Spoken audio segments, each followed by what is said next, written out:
Hello and welcome to the Apologists Angle for today, October 28th, 2024, an AI-generated Christian cultural apologetic perspective on today's news. This podcast is based directly on the writings of the Christian cultural apologists discussed, but like all AI, it can make mistakes.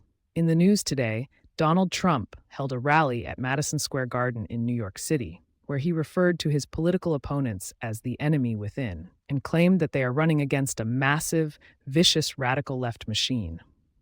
He also made comments about Kamala Harris, saying she is just a vessel for the Democratic Party. The event was marked by hate-filled and obscenity-laced remarks from opening speakers, with one speaker making lewd sexual innuendos about Latina women and another calling Hillary Clinton a sick bastard.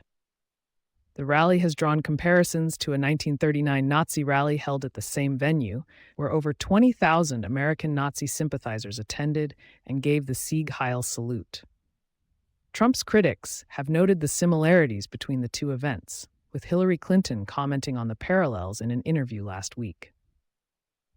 Trump's appearance at Madison Square Garden marks the culmination of his peculiar love-hate relationship with New York City, where he has no chance of winning, but has held 3 rallies this year. His toxic language about the city has been seen as a reflection of his bitterness towards the place of his birth, which has convicted him of 34 felonies and found his company guilty of criminal tax fraud. The event was attended by thousands of Trump supporters, who cheered on the opening speaker's hate-filled remarks and chanted, "USA, USA," during Trump's speech. The rally has been seen as a final push for Trump to energize his base before the election, but its impact remains to be seen. Commentary inspired by the writings of Wendell Berry. The echoes of history reverberate through the aftermath of Donald Trump's rally at Madison Square Garden, evoking the sage counsel of Wendell Berry, who once warned against the idea that a people can be improved by being forced to conform to a national ideal, a continuous harmony.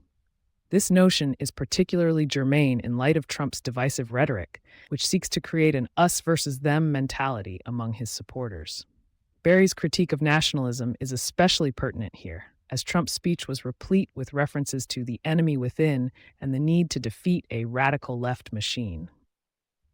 This kind of language has a way of dehumanizing those who hold different views, reducing complex individuals to mere caricatures. As Berry so incisively observed in The Unsettling of America, it is impossible to care for each other more or differently than we care for the earth.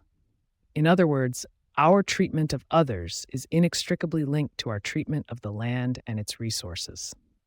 The hate-filled remarks from opening speakers, including lewd comments about Latina women and personal attacks on Hillary Clinton, only serve to further illustrate the dangers of this kind of rhetoric.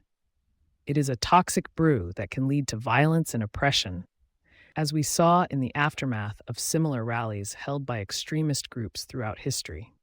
The fact that Trump's supporters cheered on these remarks with impunity is a chilling reminder of the power of demagoguery.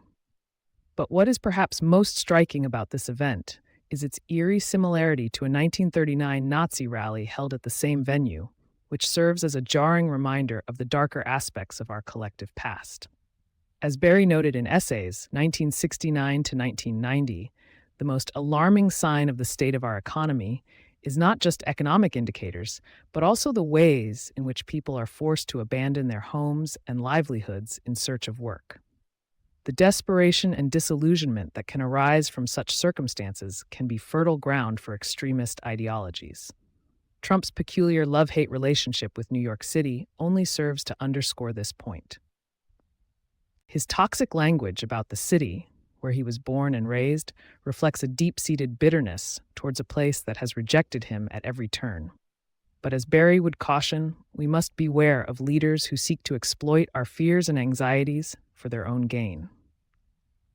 As we move forward from this event, it is essential that we remember the lessons of history and the dangers of unchecked nationalism. We must recognize that our treatment of others is a reflection of our values as a society, and that the ways in which we care for the earth are intimately tied to the ways in which we care for each other.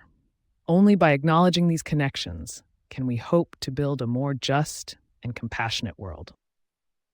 Thank you for listening to today's episode of The Apologist's Angle. Be sure to come back tomorrow for a new take on the day's news from the perspective of Christian cultural apologetics.